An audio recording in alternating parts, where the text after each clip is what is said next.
Hello ಸ್ನೇಹಿತರೆ, ಎಲ್ಲರಿಗೂ ನಿಮ್ಮ ಪ್ರೀತಿಯ ಯೂಟ್ಯೂಬ್ ಚಾನಲ್ಗೆ ಸ್ವಾಗತ ಸುಸ್ವಾಗತ. ನೋಡಿ ಫ್ರೆಂಡ್ಸ್, ನಾವು ಹಿಂದಿನ ತರಗತಿಯಲ್ಲಿ ಮನೋವಿಜ್ಞಾನಕ್ಕೆ ಸಂಬಂಧಿಸಿದ ಪ್ರಶ್ನೆಗಳನ್ನು ಡಿಸ್ಕಷನ್ ಮಾಡ್ತಾ ಬರ್ತಾಯಿದ್ವಿ. ಅದರಲ್ಲೂ ಕೂಡ ಅದಕ್ಕಿಂತ ಮುಂಚೆ ನಾವು ಸೈನ್ಸ್ಗೆ ಸಂಬಂಧಪಟ್ಟಂತೆ ಕ್ಲಾಸ್ಗಳನ್ನ ಮಾಡ್ತಾ ಬಂದಿದ್ದೀವಿ. ನೋಡಿ, ಗೋರ್ಮೆಂಟ್ ಬುಕ್ಸ್ನಲ್ಲಿರುವಂಥ 6ರಿಂದ 10ನೇ ತರಗತಿವರೆಗಿನ ಪ್ರತಿಯೊಂದು ಚಾಪ್ಟರ್ ವೈಸ್ ಕ್ಲಾಸ್ ಬೇಕಪ್ಪ ಅಂದರೆ ನನ್ನ ಪ್ಲೇಲಿಸ್ಟ್ಗೆ ಹೋಗಿ ಅಲ್ಲಿ TET, HSTR, GPSTR science class ಅಂತ ಇದೆ, ಅಲ್ಲಿ ನೀವು ಹೋಗಿ ನೋಡ್ಕೋಬೋದು. ಅದ್ರ ಜೊತೆಗೆ 6ರಿಂದ 10ನೇ ತರಗತಿಯವರೆಗಿನ ಏನು ಗೌರ್ಮೆಂಟ್ ಬುಕ್ಸ್ನಲ್ಲಿರುವಂಥ ಇಂಪಾರ್ಟೆಂಟ್ ಕ್ವಶನ್ಸ್ಗಳ ಕ್ಲಾಸ್ಗಳನ್ನು ಕೂಡ ಅದೇ ಪ್ಲೇಲಿಸ್ಟ್ನಲ್ಲಿ ಹಾಕಿದ್ದೀನಿ, ನೀವು ನೋಡ್ಕೋಬೋದು. ಓಕೆನಾ?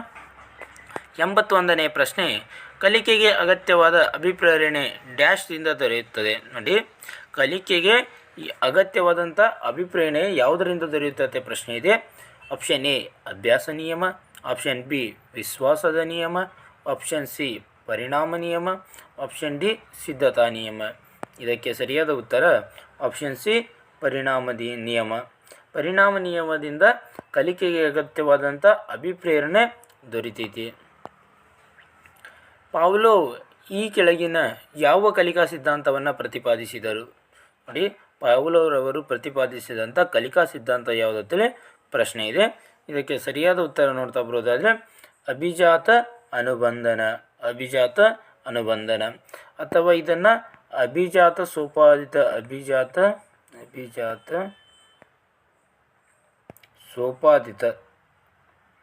ಸೋಪಾದಿತ ಅನುಕ್ರಿಯಾವಾದ ಅಂತ ಕೂಡ ಕರೀತಾರೆ. ಏನಂತ ಕರೀತಾರೆ?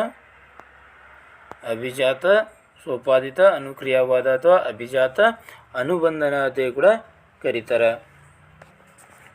ನೆಕ್ಸ್ಟ್ ಕ್ರಿಯಾಜನ್ಯ ಅನುಬಂಧನ ಇದೆಯಲ್ಲ, ಈ ಕ್ರಿಯಾಜನ್ಯ ಅನುಬಂಧನವನ್ನು ಅಥವಾ ಕ್ರಿಯಾಜನ್ಯ ಕಲಿಕೆಯನ್ನು ಸ್ಕಿನ್ನರ್ ಅವರು ಪರಿಚಯಿಸ್ತಾರೆ. ಯಾರು? ಸ್ಕಿನ್ನರ್. ಪಾವ್ಲೋವ್ ಸಹಜ ಪ್ರಚೋದನೆಗೆ ಬದಲಾಗಿ ಕೃತಕ ಉದ್ದೀಪನವಾಗಿ ಬಳಸಿದ್ದು ಡ್ಯಾಶ್. ನೋಡಿ, ಪಾವ್ಲೋವ್ರವರು ಸಹಜ ಪ್ರಚೋದನೆಗೆ ಏನು ಬಳಸಿದ್ರಪ್ಪ ಅಂದರೆ, ಸಹಜ ಪ್ರಚೋದನೆಗೆ ಬದಲಾಗಿ ಕೃತಕ ಉದ್ದೀಪನವಾಗಿ ಏನನ್ನು ಬಳಸ್ತಾರಪ್ಪ ಅಂದರೆ ಅವರು ಗಂಟೆಯನ್ನು ಬಳಸ್ತಾರೆ. ಏನನ್ನು ಬಳಸ್ತಾರೆ? ಗಂಟೆ, ಅಥವಾ ಇದನ್ನು ಇಂಗ್ಲೀಷ್ನಲ್ಲಿ ಬೆಲ್ ಅಂತ ಕೂಡ ಕೊಟ್ಟಿರ್ಬೋದು. ಓಕೆನಾ? ನೆಕ್ಸ್ಟ್, ಪಾವ್ಲೋವ್ ತನ್ನ ಅಭಿಜಾತ ಸೋಪಾದಿತ ಅನುಕ್ರಿಯಾವಾದದ ಕಲಿಕೆಗೆ ಬಳಸಿದ ಪ್ರಾಣಿ. ಪಾವ್ಲೋವ್ ತನ್ನ ಅಭಿಜಾತ ಸೋಪಾದಿತ ಅನುಕ್ರಿಯಾವಾದ ಅಥವಾ ಅಭಿಜಾತ ಅನುಬಂಧನ ಕಲಿಕೆಗೆ ಬಳಸಿದಂಥ ಪ್ರಾಣಿ ಯಾವುದತ್ತೆ ಪ್ರಶ್ನೆ ಇದೆ. ಇದಕ್ಕೆ ಸರಿಯಾದ ಉತ್ತರ ನಾಯಿ. ಏನು ಬಳಸ್ತಾನೆ? ನಾಯಿ. ಅಭಿಜಾತ ಅನುಬಂಧನ ಪ್ರಯೋಗದ ಕೊನೆಗೆ ಕೃತಕ ಉದ್ದೀಪನಕ್ಕೆ ನಾಯಿ ಪ್ರತಿಕ್ರಿಯೆ ತೋರಿಸಿದ್ದು. ನೋಡಿ, ಕೃತಕ ಉದ್ದೀಪನ ಏನಿತ್ತಲ್ಲಿ? ಗಂಟೆ ಕೃತಕ ಉದ್ದೀಪನ ಆಗಿತ್ತು. ಆ ಕೃತಕ ಉದ್ದೀಪನಕ್ಕೆ ನಾಯಿ ಪ್ರತಿಕ್ರಿಯೆ ತೋರಿಸಿದ್ದು ಕೊನೆಗೆ ಅಂದರೆ ಪ್ರಯೋಗದ ಕೊನೆಗೆ ಎಲ್ಲ ಕಂಪ್ಲೀಟ್ ಆದ ನಂತರ ಕೇವಲ ಅವ ಏನು ಮಾಡ್ತಾನೆ, ಗಂಟೆ ಬಾರಿಸೋದ್ರ ಮೂಲಕ ನಾಯಿಗೆ ಜೊಲ್ಲು ಸುರಿಸುವುದು ರೂಢಿ ಮಾಡಿಸಿರ್ತಾನೆ. ಜೊಲ್ಲು ಸುರಿಸುವುದು. ಕತ್ತಲೆಯನ್ನು ಕಂಡರೆ ಭಯವಾಗುವುದು ಯಾವ ಕಲಿಕೆಯ ಪರಿಣಾಮವಾಗಿದೆ?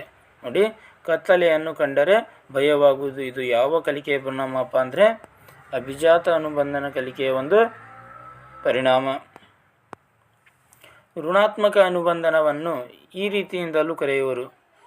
ಋಣಾತ್ಮಕ ಅನುಬಂಧನವನ್ನು ಯಾವ ರೀತಿಯಲ್ಲಿ ಕರೀತಾರಪ್ಪ ಅಂದರೆ ಹಿಮ್ಮುಖ ಅನುಬಂಧನ ಅಂತ ಕೂಡ ಕರೀತಾರೆ. ಏನಂತ? ಹಿಮ್ಮುಖ ಅನುಬಂಧನ. ಸಾಂಪ್ರದಾಯಿಕ ಅಥವಾ ಕ್ಲಾಸಿಕಲ್ ಅನುಬಂಧನದ ಕ್ಷೇತ್ರಕ್ಕೆ ಮಹತ್ವದ ಕೊಡುಗೆ ನೀಡಿದವರು. ನೋಡಿ, ಕ್ಲಾಸಿಕಲ್ ಅಥವಾ ಸಾಂಪ್ರದಾಯಿಕ ಅನುಬಂಧನ ಅಂತ ಕೂಡ ಕರೀತಾರೆ. ಯಾವುದನ್ನು? ಈ ಅಭಿಜಾತ ಅನುಬಂಧನವನ್ನು. ಇದಕ್ಕೆ ಮಹತ್ವದ ಕೊಡುಗೆ ಯಾರು ನೀಡ್ತಾರಪ್ಪ ಅಂದರೆ ಪಾವ್ಲೋವ್ರವರು. ಯಾರು? ಪಾವ್ಲೋವ್. ಪಾವ್ಲೋವ್ ಪ್ರಯೋಗದಲ್ಲಿ ಗಂಟೆಯ ಶಬ್ದಕ್ಕೆ ನಾಯಿಯಿಂದ ಬರುವ ಪ್ರತಿಕ್ರಿಯೆ ಏನಾಗಿತ್ತು? ನೋಡಿ, ಅದೊಂದು ಅನುಬಂಧಿತ ಪ್ರತಿಕ್ರಿಯೆ ಆಗಿತ್ತು. ಗಂಟೆಯ ಶಬ್ದಕ್ಕೆ ನಾಯಿಯಿಂದ ಬರುವಂಥ ಪ್ರತಿಕ್ರಿಯೆ ಯಾವುದಾಗಿತ್ತು? ಅನುಬಂಧಿತ ಪ್ರತಿಕ್ರಿಯೆ. ಅಭಿಜಾತ ಅನುಬಂಧನ ಕಲಿಕಾ ಪ್ರಯೋಗದಲ್ಲಿ ಗಂಟೆಯ ಶಬ್ದಕ್ಕೆ ನಾಯಿ ಜೊಲ್ಲು ಸುರಿಸುವ ಪ್ರತಿಕ್ರಿಯೆಯನ್ನು ಯಾವ ಸಂಕೇತದಿಂದ ಸೂಚಿಸಲಾಗುತ್ತದೆ?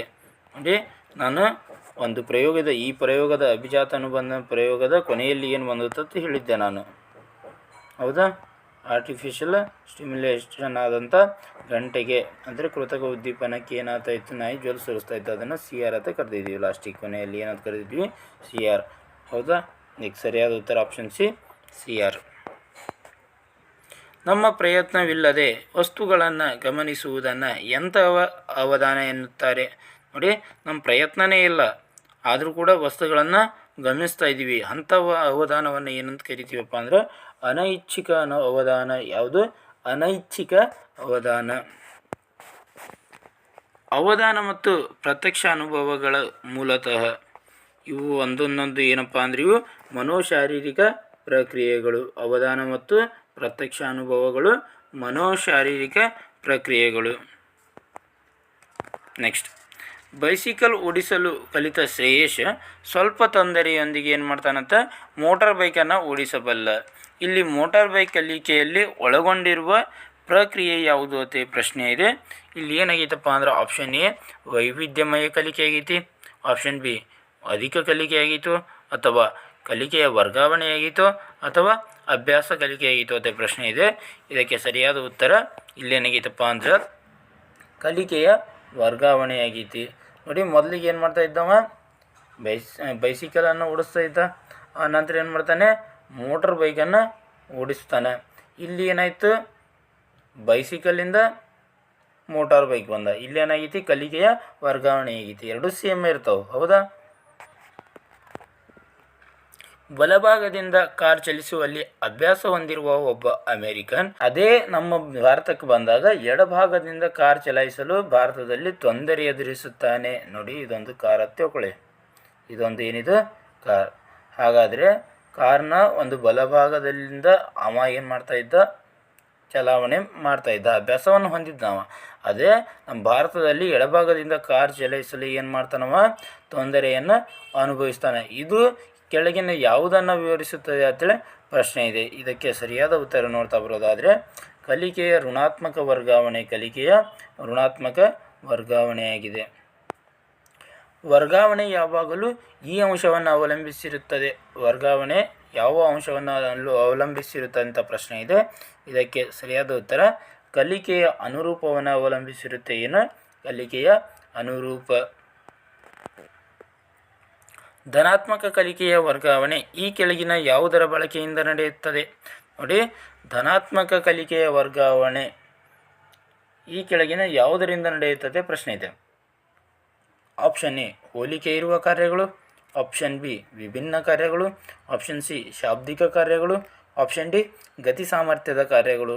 ಇದಕ್ಕೆ ಸರಿಯಾದ ಉತ್ತರ ನೋಡ್ತಾ ಬರೋದಾದರೆ ಹೋಲಿಕೆ ಇರುವಂಥ ಕಾರ್ಯಗಳು.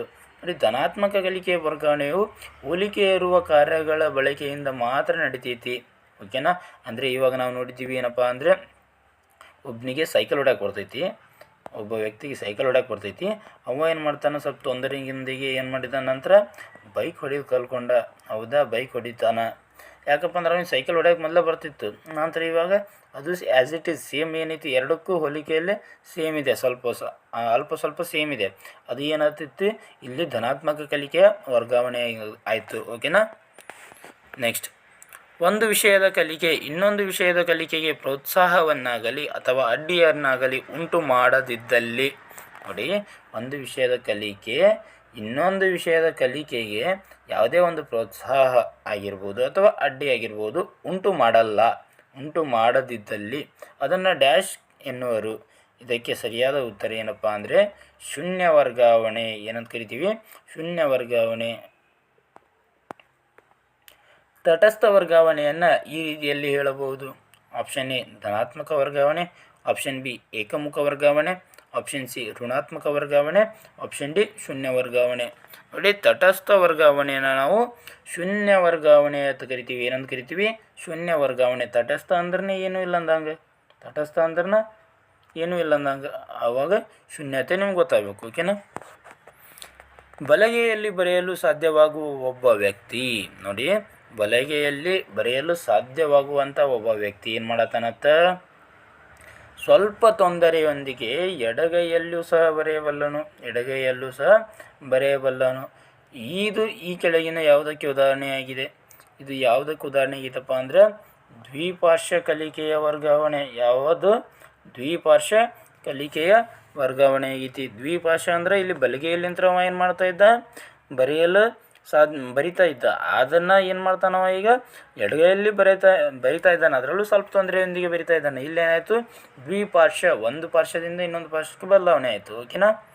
ಹಾಂ, ಇದನ್ನು ದ್ವಿಪಾರ್ಶ್ವ ಕಲಿಕೆಯ ಬದಲಾವಣೆ ಅಂತ ಕರಿತೀವಿ, ವರ್ಗಾವಣೆ. ನೆಕ್ಸ್ಟ್, ಒಂದು ಸನ್ನಿವೇಶದಲ್ಲಿನ ಕೌಶಲ್ಯಗಳಿಗೆ ಮತ್ತೊಂದು ಸನ್ನಿವೇಶದಲ್ಲಿನ ಕೌಶಲ್ಯಗಳಿಕೆಗೆ ತಡೆಯನ್ನೊಡ್ಡಿದರೆ ಅಂಥ ವರ್ಗಾವಣೆಯನ್ನು ಡ್ಯಾಶ್ ಎನ್ನುವರು. ನೋಡಿ, ಒಂದು ಸನ್ನಿವೇಶದಲ್ಲಿನ ಕೌಶಲ್ಯಗಳಿಕೆಯು ಇನ್ನೊಂದು ಅಥವಾ ಮತ್ತೊಂದು ಸನ್ನಿವೇಶದಲ್ಲಿನ ಕೌಶಲ್ಯಗಳಿಕೆಗೆ ತಡೆಯೊಡ್ತಾ ಇದೆ, ಅಂಥ ವರ್ಗಾವಣೆಯನ್ನು ಏನಂತ ಕರಿತೀವಿ ಅಂತ ಪ್ರಶ್ನೆ ಇದೆ. ಇದಕ್ಕೆ ಸರಿಯಾದ ಉತ್ತರ ನೋಡ್ತಾ ಬರೋದಾದರೆ ಋಣಾತ್ಮಕ ವರ್ಗಾವಣೆ ಅಂತ ಕರಿತೀವಿ. ಏನಂತ ಕರಿತೀವಿ? ಆಪ್ಷನ್ ಸಿ, ಋಣಾತ್ಮಕ ವರ್ಗಾವಣೆ. ನೋಡಿ ಫ್ರೆಂಡ್ಸ್, ಇದಿಷ್ಟೇನಾಗಿತ್ತಪ್ಪ ಅಂದರೆ ಸೈಕಾಲಜಿಗೆ ಸಂಬಂಧಪಟ್ಟಂಥ ಇಂಪಾರ್ಟೆಂಟ್ ಕ್ವಶನ್ಸ್ಗಳ ಕ್ಲಾಸ್ ಆಗಿತ್ತು. ಮತ್ತು ಇದರ ಇನ್ನೂ 3 ಕ್ಲಾಸ್ಗಳು ನಿಮ್ಗೆ ಎಲ್ಲಿ ಸಿಗ್ತಾವಪ್ಪ ಅಂದರೆ ನನ್ನ ಪ್ಲೇಲಿಸ್ಟ್ನಲ್ಲಿ ಹೋಗಿ ಅಲ್ಲಿ ಸೈಕಾಲಜಿ ಕ್ವಶನ್ಸ್ ಅಂತ ಹೇಳಿ ಒಂದು ಪ್ಲೇಲಿಸ್ಟ್ ಮಾಡಿದ್ದೀನಿ. ಅಲ್ಲಿ ನಿಮಗೆ ಈ 3 ಕ್ಲಾಸ್ಗಳು ಸಿಗ್ತಾವೆ. ಅಲ್ಲಿ ಹೋಗಿ ನೀವು ನೋಡ್ಕೋಬೋದು. ಮತ್ತು ನಿಮ್ಮ ಭೇಟಿ ಮುಂದಿನ ತರಗತಿಯಲ್ಲಿ ಅಂತ ಹೇಳ್ತಾ ಎಲ್ಲರಿಗೂ ಧನ್ಯವಾದಗಳು.